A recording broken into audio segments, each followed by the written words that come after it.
మానవాళి యొక్క మరణము నుంచి విమోచించుట కొరికి మన ప్రభు అయిన యేసుక్రీస్తు ప్రభువారు ఈ భూమి మీద జన్మించి ఆయన కలువరి శిలువ మీద తన ప్రాణమును బలిగా అర్పించాడు. ప్రియులారా, ఆయన పరమాత్ముని యొక్క రక్తము మాత్రమే మానవుని యొక్క పాపానికి పరిహారం.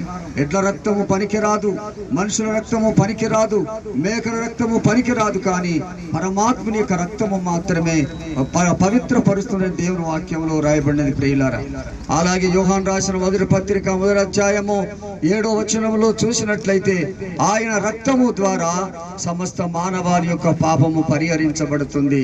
క్రీస్తు మాత్రమే పరమేశ్వరుడు.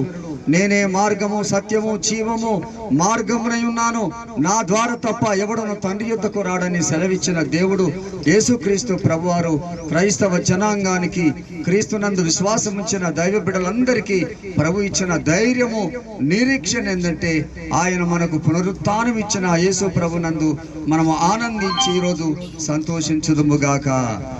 ఆమేన్.